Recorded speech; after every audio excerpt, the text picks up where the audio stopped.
नमस्कार, हमारे सांकेतिक बुलेटिन में आपका स्वागत है। मैं हूं रेशमा आपके साथ और मेरे साथ हैं मेरे सहयोगी शरद मुदगल। आइए हेडलाइंस पर नजर डालते हैं। प्रधानमंत्री नरेंद्र मोदी का तमिलनाडु, केरल और तेलंगाना का दौरा। केरल के पथानामथिट्टा में विशाल जनसभा को किया संबोधित। कहा, कांग्रेस और लेफ्ट ने केरल को जमकर लूटा। राज्य के लोगों की भावनाओं को केंद्र तक भाजपा सांसदों के जरिए ही पहुंचाना संभव। यूडीएफ और एलडीएफ को बताया केरल की आध्यात्मिक भावना का विरोधी।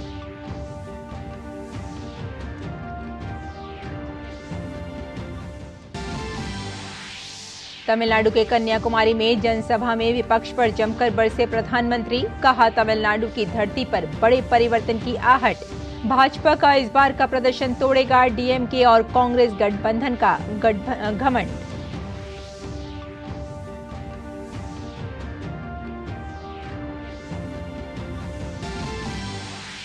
संदेश खाली की पीड़ित महिलाओं ने की राष्ट्रपति द्रौपदी मुर्मू से मुलाकात। पीड़ितों ने संदेश खाली में राष्ट्रपति के हस्तक्षेप का किया आग्रह। पीड़ित महिलाओं ने राज्य सरकार द्वारा मदद नहीं मिलने की कही बात।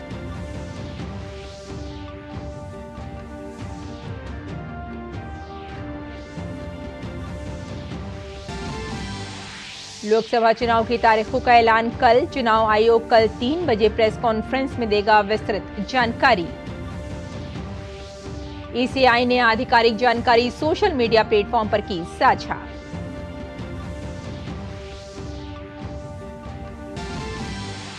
सीएए विरुद्ध बयानों को लेकर इंडी गठबंधन और कांग्रेस नेताओं के खिलाफ दिल्ली में लगातार बढ़ता विरोध। भड़के हिंदू शरणार्थियों ने कांग्रेस मुख्यालय घेरकर जमकर किया प्रदर्शन। कल विवादित टिप्पणी पर केजरीवाल के घर के बाहर भी किया था प्रदर्शन।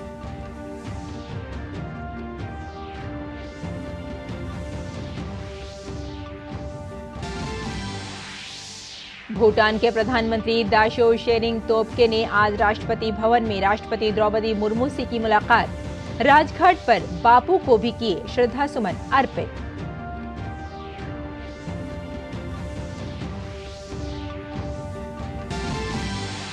और फरवरी माह में देश से होने वाले कुल निर्यात में अभूतपूर्व वृद्धि दर्ज। चालू वित्त वर्ष के पहले 11 महीने में निर्यात के स्तर ने रचा इतिहास। देश का व्यापार घाटा भी घटा 38%। और अब समाचार विस्तार से। केरल के पथानामथिट्टा में प्रधानमंत्री ने एक सार्वजनिक सभा में शिरकत की। उन्होंने केरल की सरकार को भ्रष्ट और नाकाबिल बताया। उन्होंने कहा कि ऐसी सरकार के होने का बहुत बड़ा नुकसान यहां सभी लोगों को उठाना पड़ रहा है। उन्होंने केरल में एक दूसरे के खिलाफ लड़ रहे और दिल्ली में गठबंधन करने वाले कांग्रेस और वामपंथी दल पर भी निशाना साधा। यहां आपके सामने कांग्रेस वाले लेफ्ट सरकार को फांसीवादी कहते हैं और कम्युनिस्ट पार्टी के लोग कांग्रेस को घोटालेबाज पार्टी कहते हैं। और फिर दिल्ली में ये लोग आपस में मिलकर गठबंधन कर लेते हैं।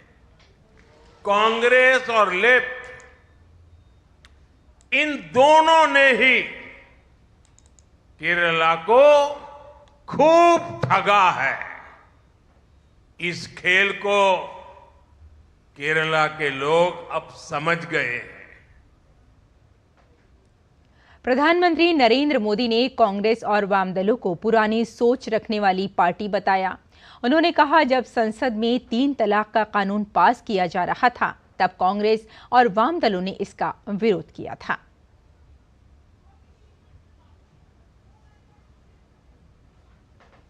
19वीं सदी की सोच के साथ ही चल रही है। एलडीएफ भी एक विलुप्त और आउटडेटेड विचारधारा पर आश्रित है। इन दोनों का कल्चर भी केरला की महान परंपराओं और केरला की प्रगतिशील जनता की विचारधारा से बिल्कुल उलट है। ये लोग संसद में आप सोचिए 21वीं सदी में ये लोग संसद में 3 तलाक के खिलाफ जो कानून बन रहा था उसका विरोध कर रहे थे। ये लोग ओबीसी कमीशन का विरोध करते हैं। ये लोग आर्थिक रूप से कमजोर वर्ग को आरक्षण देना है तो उसका विरोध करते हैं। प्रधानमंत्री नरेंद्र मोदी ने दक्षिण भारत के जनसंपर्क अभियान के तहत पहली जनसभा को तमिलनाडु के कन्याकुमारी स्थित नागरकोविल में संबोधित किया। इस दौरान उनका मंच पर भव्य स्वागत किया गया। पीएम ने राज्य की सत्तारूढ़ डीएमके और कांग्रेस पर भ्रष्टाचार में शामिल होने का आरोप लगाया। उन्होंने कहा कि केंद्र की भाजपा सरकार ने जहां देश को डिजिटल इंडिया जैसी उपलब्धि दी, वहीं डीएमके कांग्रेस ने 2G घोटाला किया।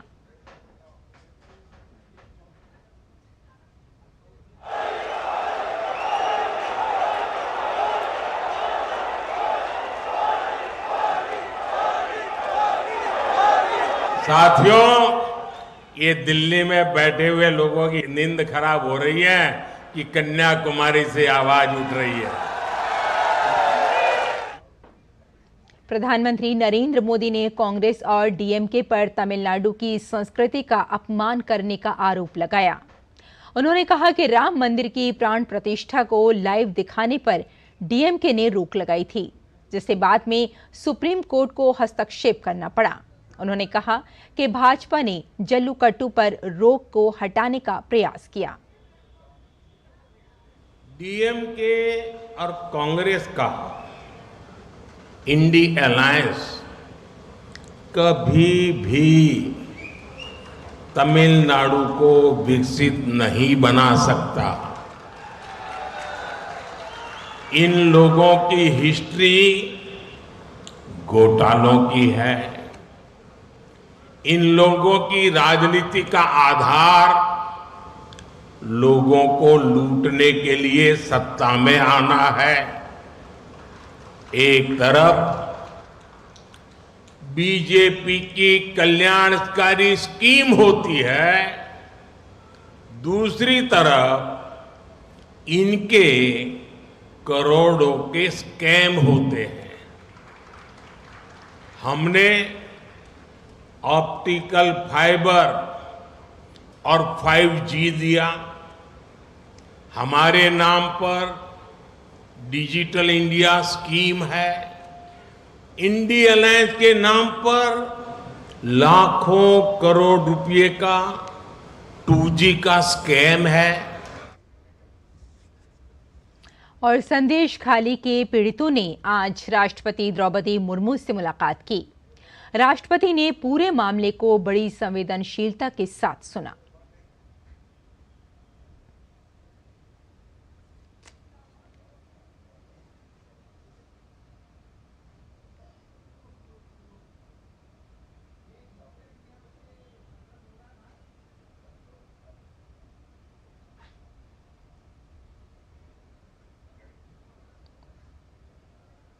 CAA से जुड़े अमेरिका के बयान पर विदेश मंत्रालय ने जवाब दिया है।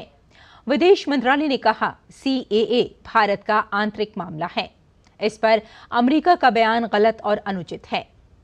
विदेश मंत्रालय के प्रवक्ता रणधीर जायसवाल ने कहा, ये अधिनियम अफगानिस्तान, पाकिस्तान और बांग्लादेश के हिंदू, सिख, बौद्ध, पारसी और ईसाई समुदायों से संबंधित प्रताड़ित अल्पसंख्यकों को सुरक्षित आश्रय प्रदान करता है, जो 31 दिसंबर 2014 को या उससे पहले भारत में आ चुके हैं। The Citizenship Amendment Act 2019 is an internal matter of India and is in keeping with India's inclusive traditions and a long-standing commitment to human rights. The Act grants a safe haven to persecuted minorities belonging to Hindu, Sikh, Buddhist, Jain, Parsi and Christian communities from Afghanistan, Pakistan and Bangladesh who have entered India on or before 31st December 2014. The CA is about giving citizenship not about taking away citizenship. So this must be underlined. It addresses the issue of statelessness, provides human dignity, and supports human rights. As regards the US State Department's statement on the implementation of CAA, and there have been comments made by several others, we are of the view that it is misplaced, misinformed, and unwarranted. Haiti हिंसा पर विदेश मंत्रालय ने कहा कि हम Haiti में भारतीय नागरिकों के संपर्क में हैं और स्थिति पर करीब से नजर रख रहे हैं। उन्होंने कहा अगर जरूरत पड़ी तो हम उन्हें वहां से निकालने के लिए भी तैयार हैं।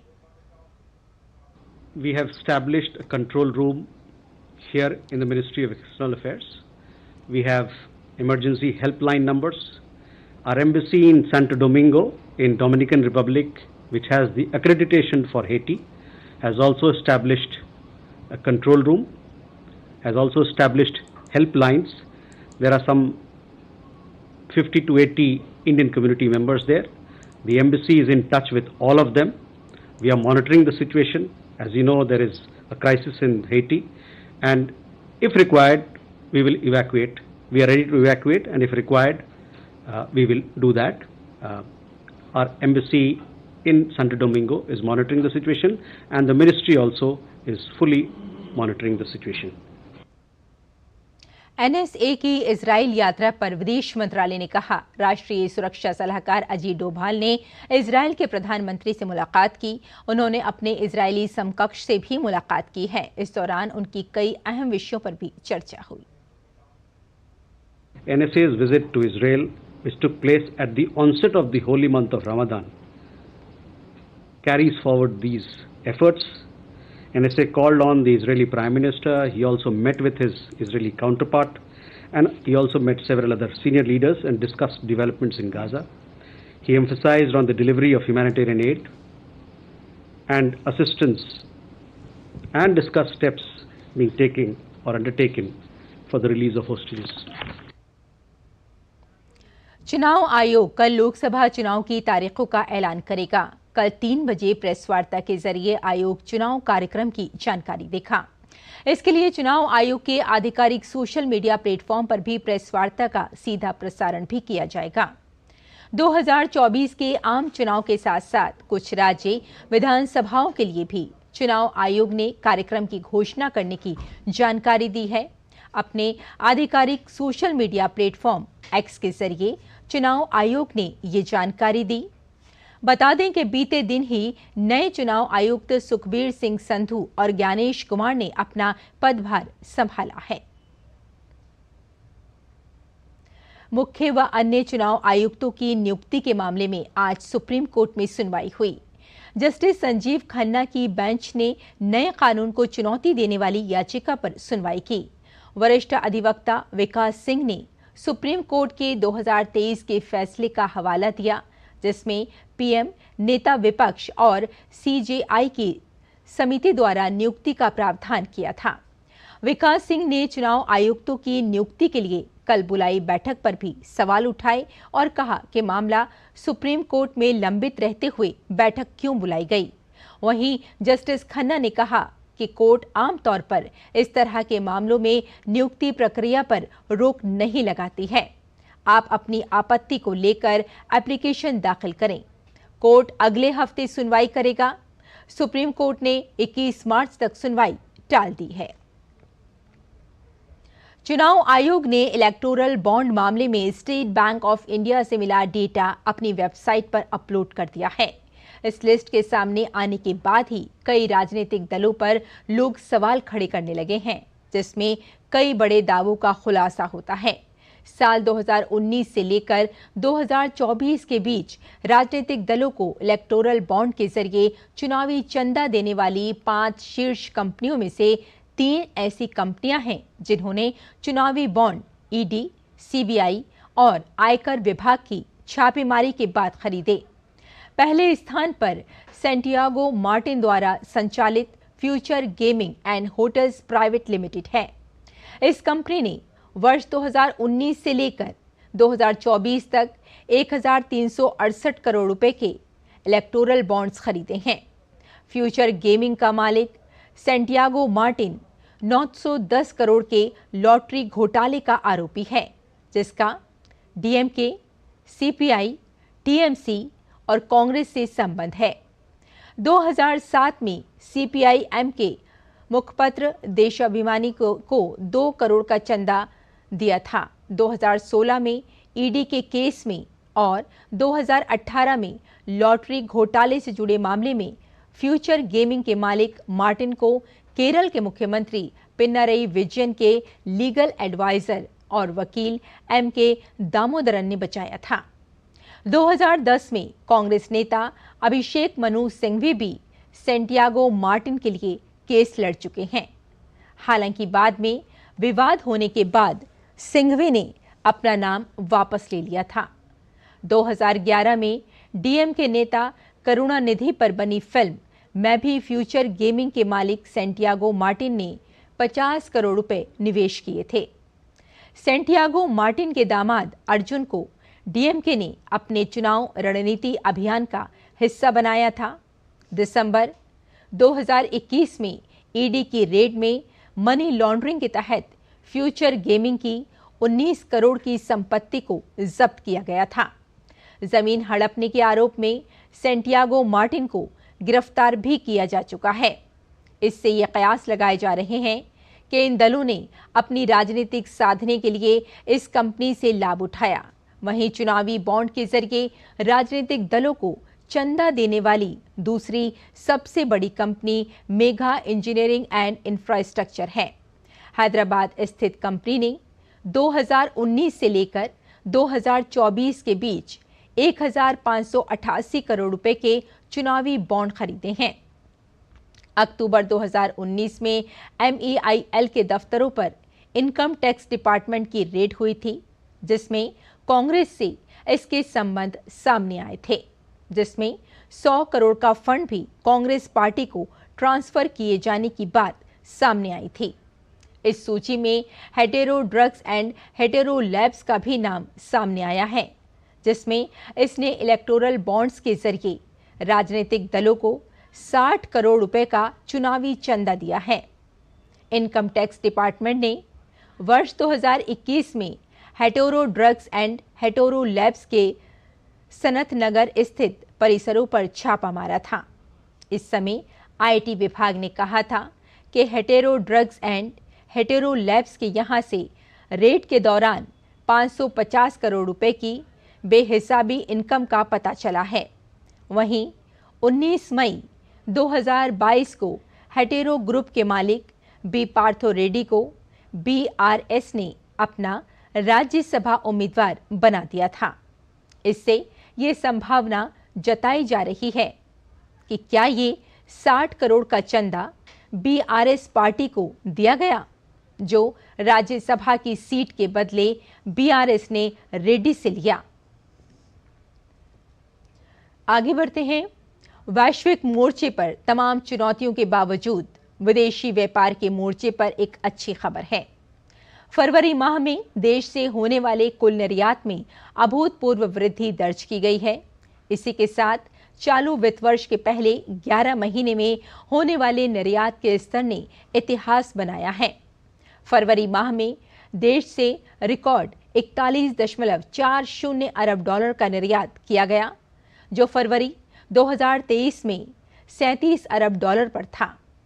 अप्रैल 2023 से फरवरी 2024 के बीच 11 महीनों में देश से कुल वस्तुओं का निर्यात 709.81 अरब डॉलर रहा।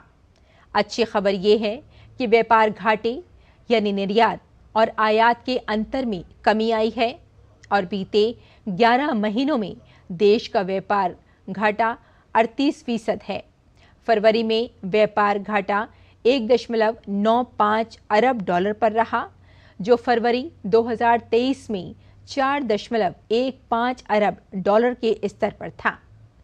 अच्छी खबर ये भी है कि मोबाइल स्मार्टफोन के निर्यात के मामले में भारत ने अब चीन और ताइवान को पीछे छोड़ दिया है और अमेरिका और दुनिया को निर्यात के मामले में भारत अपनी हिस्सेदारी लगातार बढ़ा रहा है।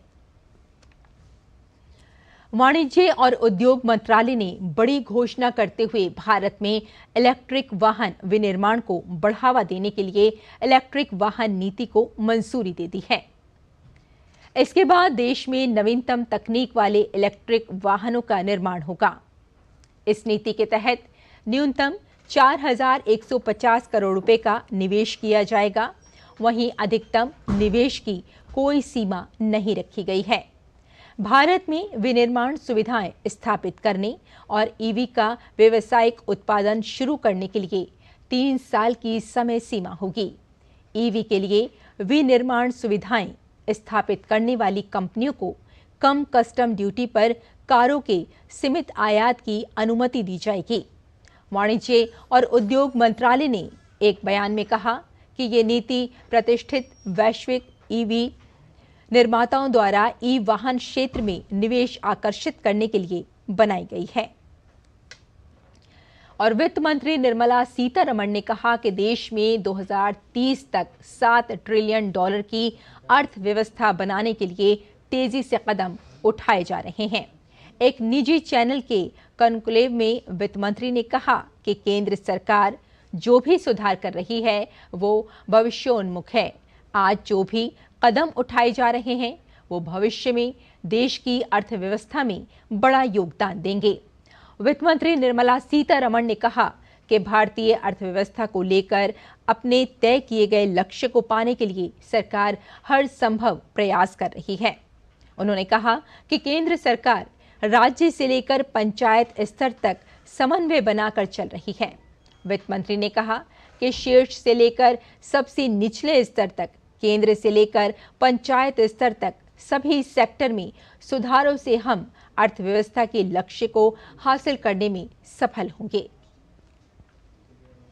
पाकिस्तान और अफगानिस्तान के शरणार्थियों ने नागरिकता संशोधन कानून के मुद्दे पर नई दिल्ली स्थित कांग्रेस मुख्यालय के बाहर प्रदर्शन किया। शरणार्थियों ने CAA पर कांग्रेस की टिप्पणी के खिलाफ की जमकर नारेबाजी।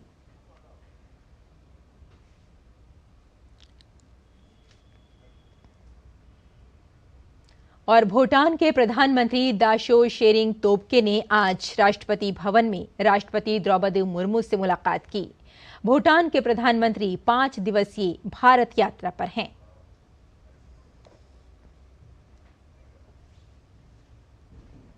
भूटान के प्रधानमंत्री शेरिंग तोब्गे भारत की आधिकारिक यात्रा पर हैं। उन्होंने आज राजघाट पर राष्ट्रपिता महात्मा गांधी को पुष्पांजलि अर्पित की। शेरिंग तोब्गे ने आगंतुक पुस्तिका पर अपने विचार भी साझा किए। इसके साथ ही उन्हें महात्मा गांधी जी पर आधारित पुस्तक भी भेंट की गई। प्रधानमंत्री नरेंद्र मोदी ने अपने भूटानी समकक्ष शेरिंग तोब्गे के अगले सप्ताह भूटान दौरे के निमंत्रण को स्वीकार कर लिया है। विदेश मंत्रालय ने ये जानकारी दी। पीएम मोदी ने कल नई दिल्ली में भूटान के प्रधानमंत्री दाशो शेरिंग तोब्गे से मुलाकात की थी। मॉरिशस के पोर्ट लुइस में भारतीय नौसेना के जहाज सुजाता में एक विशेष योग सत्र आयोजित किया गया। इस सत्र में भारतीय नौसेना और मॉरिशस नेशनल कोस्ट गार्ड के लगभग 50 कर्मियों ने भाग लिया। और महिला प्रीमियर लीग में आज मुंबई इंडियंस और रॉयल चैलेंजर्स बैंगलोर के बीच दिल्ली में एलिमिनेटर मुकाबला खेला जाएगा। इस मैच को जीतने वाली टीम फाइनल में दिल्ली कैपिटल्स की टीम से भिड़ेगी। फाइनल मुकाबला रविवार को खेला जाएगा। गौरतलब है कि दिल्ली कैपिटल्स ने लगातार दूसरे सीजन टेबल में टॉप पर रहकर फाइनल का टिकट कटा लिया था। तो हमारे इस विशेष बुलेटिन में फिलहाल इतना ही। मुझे और मेरे साथी शरद मुदगल को अनुमति दें। नमस्कार।